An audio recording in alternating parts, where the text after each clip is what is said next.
What's up guys? Karon bumili na naman kami ng ganito para iikot namin doon sa bakod. Sana hindi napasukin ng aso. Sana makasya to lahat.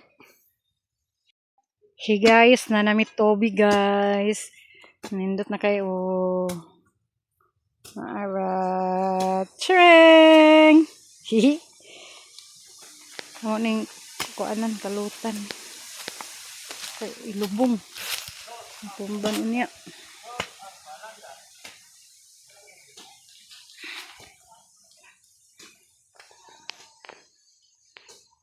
Tubig, nanamit tubig sa gripo. Oh. Ha? Ay. Mana di ay diri. Nanda na may gitao diri oh. Gidublihan na mo. May lang dili ni ko anong sa iro. Eh una iro na pod, kawayan na pod. Bibi, uy, kuan man kadiha. Ano may tubig, diri na ko manglaba. Manglaba na dai ko diri. Diri. Oo. Among gisapawan. Sapawan namo. Ay kuan sa iro. Umay lang di ni mo kuan sa iro.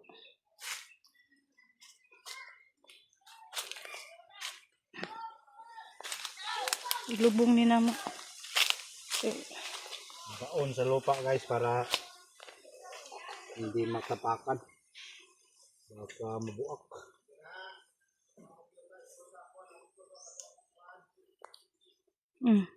Klaro kay na imong kuan. Hey. Ayos. Was out guys. Umabot na kami dito sa dulo, sa gilid. Pero sa gilid lang isang face lang papunta doon. Yan. Net sa ibabaw, tapos meron pang plastic fence sa ilalim para depensa sa kagat ng aso. Pero kung kagatin talaga yan ng aso, iwan ko na lang. Yan guys, oh. Yan yung itsura niya. Double na siya, may net sa loob, tapos sa labas plastic fence. Grabe, inom muna tayo ng tubig. So ginanya namin, baka na hindi na mapasok ng aso. Subok-subok lang tayo dito. Yung bahay namin na ginawa guys, hindi nagamit kasi ayaw pupunta ng mga manok ko dito. Kasi nga kung saan ko sila nilagay una pagdating namin sa pagbili, doon ko nilagay, doon na lang talaga sila uuwi, kaya hindi sila pupunta dito. Kaya kinuha ko na lang yung trapal dyan, nilagay ko doon. Pakita ko sa inyo para pag mag-ulan hindi sila mabagbasa. Ito yung kinabit namin ngayon, oh. Yung plastic fence sa labas, tapos net sa loob. Tapos meron na kaming tubig dito. Di na ako papasok doon sa sa kapatid ko. So, yun.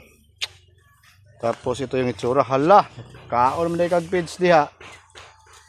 Yan yung trapal ko na nilagay doon. Nilagay ko dyan, yan yung forma niya. Ganyan para makasilong yung mga manok dyan. Yung mga Rhode Island natin. Nandyan sila. Mystery, agoy, inuubos na ni Mystery yung feeds. Yan yung natin dito.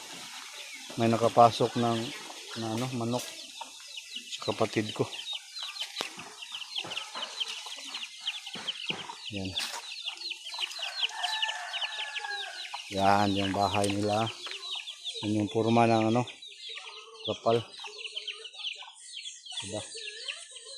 So abang pa kayo guys, kasi nga baka dito na naman kami sa gilid mag-umpisa. Meron pang isang rulyo ng plastic fence. Dito na naman kami papunta kami doon na naman. Parang sa gitna na lang. Dito, wala pa. Tapos doon, sa gitna doon. Let's go! What's up guys? Kunti na lang. Kulang na lang doon. Nandun na kami oh. Sa kabila. Tapos dito. Maliit na lang. Ito tapos na. Ayos na. Pagod na kami. Tama na kasi 4:30 na. Nagpakain pa ng mga be, dala ni be.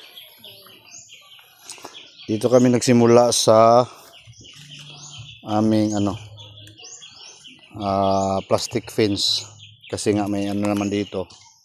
Tsaka doon may kawayan na. Kaya may dipinsa na siya sa aso. Dito na lang. Papunta doon. Hindi pa na tapos kasi nga yung oras natin. So tama na siguro yan.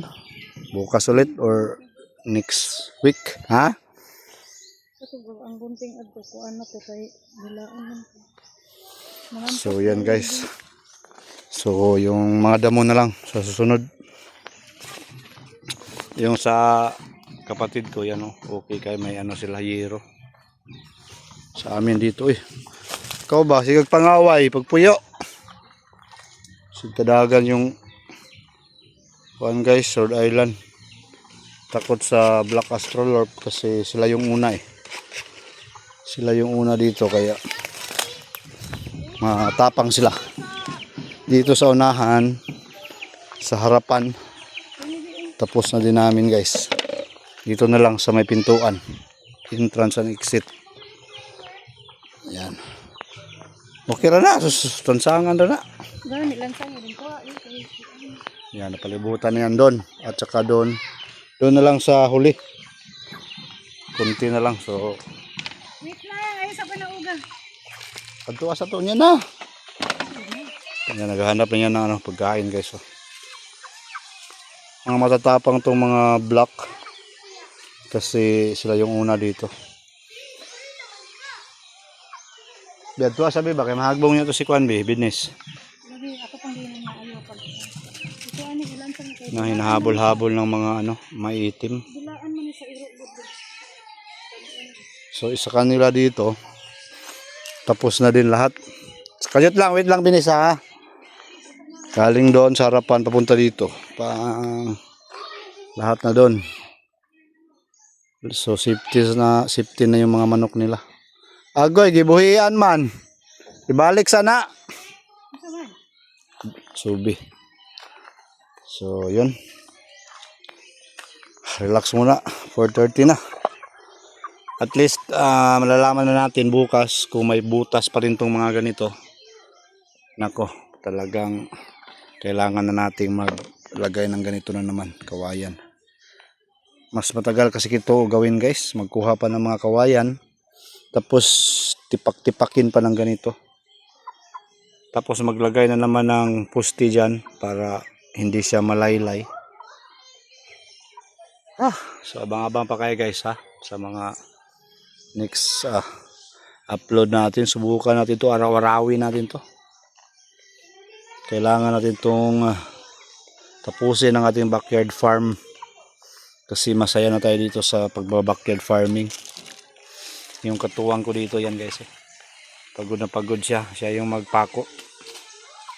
Subukan natin kung marunong ba to. Sige, pakuan mo yan. Safety talaga pag ganito Subukan muna natin to. Sana hindi na makagat ng aso to. Matigas naman siya pero tingnan natin. Sige be. Isos, kahinay kayo mo dukdok. Ako be. Rob, what's up guys? Kakatapos ko lang maglagay ng pagkain. Pero sa ngayon guys, hindi sila masyadong kumain. Nilagyan ko ng takop ba? No, wala kayo sila masyadong gana sa takop. So nila pure yung Galimax to. No. Tinutuka-tuka pero parang walang gana ba?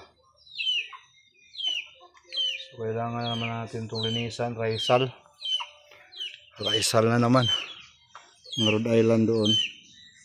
Kumakain na rin sila. Guys. Siguro bukas tapusin natin yan. Kung may gana. Maganda na dito kasi meron na kaming pusit. Gripo. Yan. Yan, meron na kaming linya ng tubig. At talagang may ano na yun guys.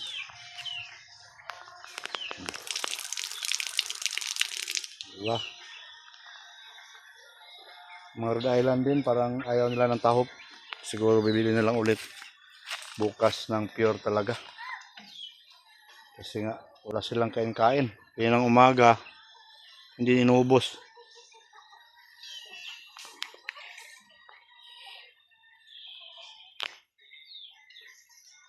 So, sa ngayon, ano pa kasi tayo, experiment ba kung ano yung mas maganda sa kanila guys. So, linisan na lang yan dyan. Pagbasan yung mga damo para malinis tingnan yung ating munting farm. Yan. Ayaw nila ng, ano bang Tagalog ng tahop?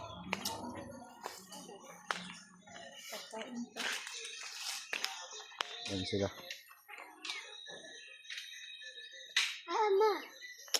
Alright, so yun, abang-abang pa. Bukas ulit.